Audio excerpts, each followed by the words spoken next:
Love and peace to you. This is a verbal discourse on our Welt Ethos. My name is Peter Johansson Osisi, and I work with our Sona Ashram. And this is an introduction to some teachings from Taoism and the Tao Te Ching regarding the fourth principle of our Welt Ethos, that of Haya, modesty, within the context of sexual ethics. So, throughout the Tao Te Ching, Lao Tzu provides teachings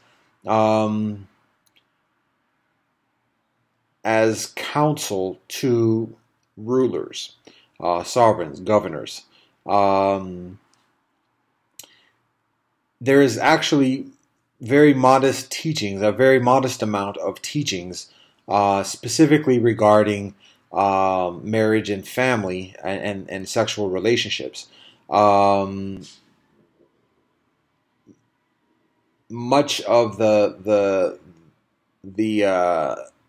counsel, the wisdom that's shared is directed towards sovereigns and rulers, but also with understanding and the teaching that each of us is a sovereign, each of us is a ruler of the realm, the sovereignty that surrounds us, and so there's that consideration.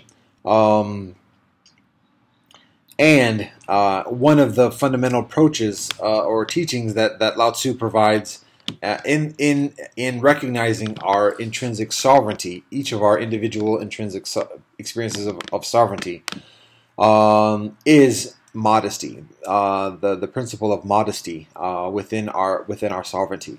And Lao Tzu teaches that indeed the highest form of leadership is that type of leadership that others are oblivious to, that others are unaware of.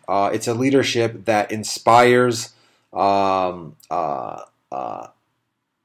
benevolence and compassion and righteousness within others without others even being aware directly of such influence. It's just so sublime, so subtle, and so it's a matter of learning how to cultivate that type of modest leadership, that subtle leadership, and so this is conveyed within the Tao Te Ching, chapter 81, chapter 81. That actually, it might actually be a different chapter, so I provide a disclaimer for that. So this is the chapter. This is the text of the chapter. The highest rulers, people do not know they have them. The next level, people love them and praise them. The next level, people fear them. The next level, people despise them. If the ruler's trust is insufficient, have no trust in them. Proceeding calmly, valuing their words.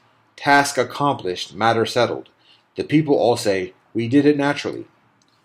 That's from the Tao Te Ching. Perhaps chapter 81, but I advise caution regarding this specific number. So, again, the highest form of leadership is that which people are oblivious to. It describes the next stage, the next rung down, being that which people recognize and like, revere, the type of leaders people revere. And then the next rung below that is the leader that people fear. And the next rung below that is the leader that people despise. So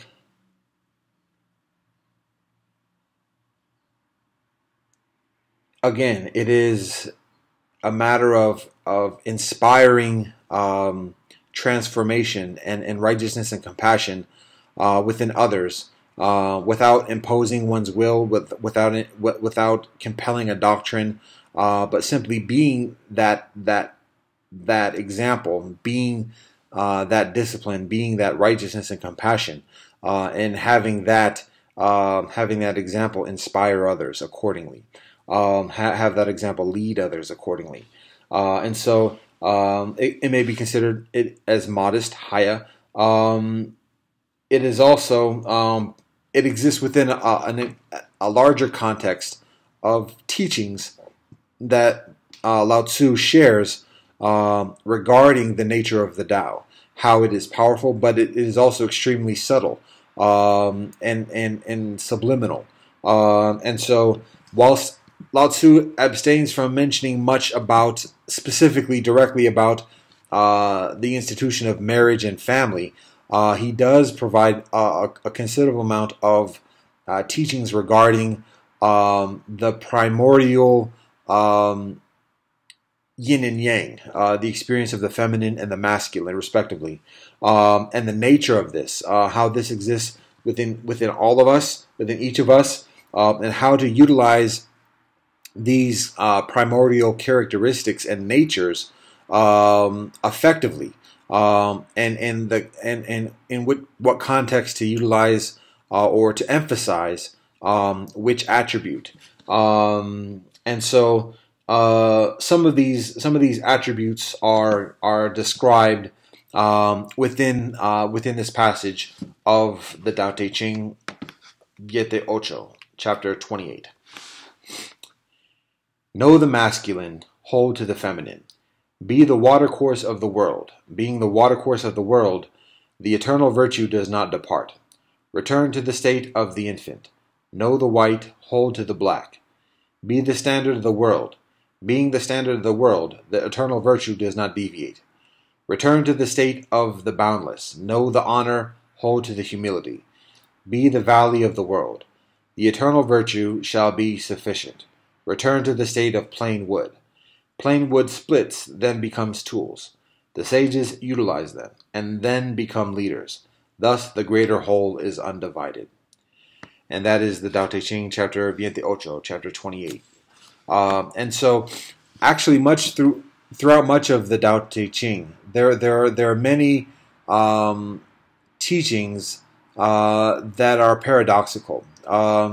One example is the notion of overcoming aggression through submission or through compliance, and rather than compliance meaning acquiescing and giving in to the aggression, it means a matter of becoming increasingly humble, and through that humility, paradoxically overcoming the egotism of the other side, or the aggression, and so this is to be done within oneself, but this is also to be done in interacting with others, and Lao Tzu frequently teaches the efficacy of Haya, of modesty, and how modesty overcomes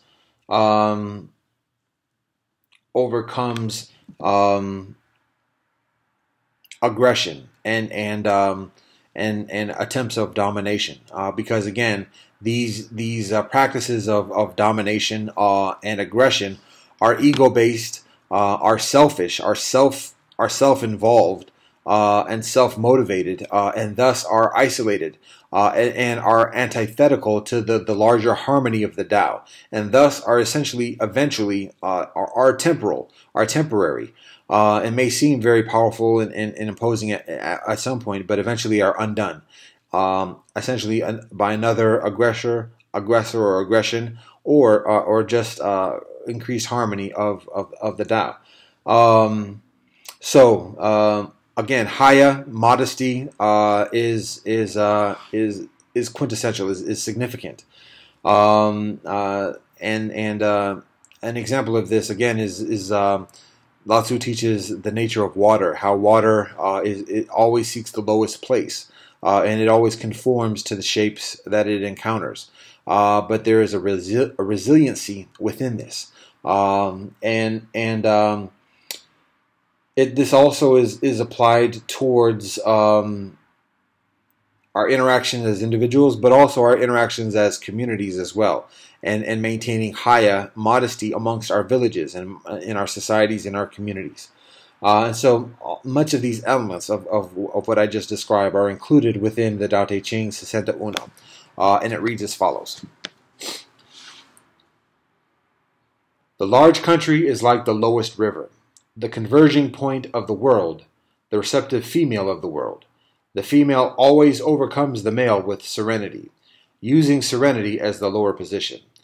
Thus, if the large country is lower than the small country, then it can take the small country.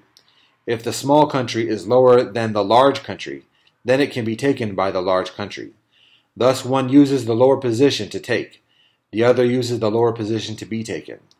The large country only wishes to gather and protect people. The small country only wishes to join and serve people, so that both obtain what they wish. The larger one should assume the lower position.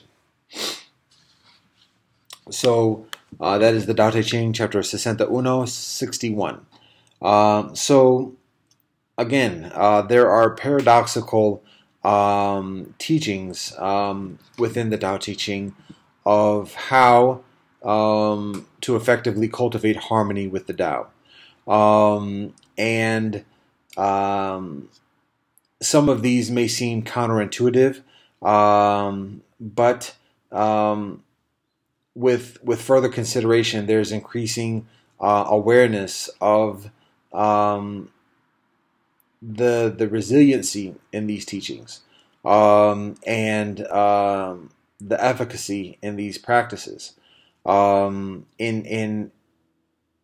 cultivating, attuning oneself to the greater harmony of the Tao, particularly considering the very subtle influence that exists within these paradoxical teachings.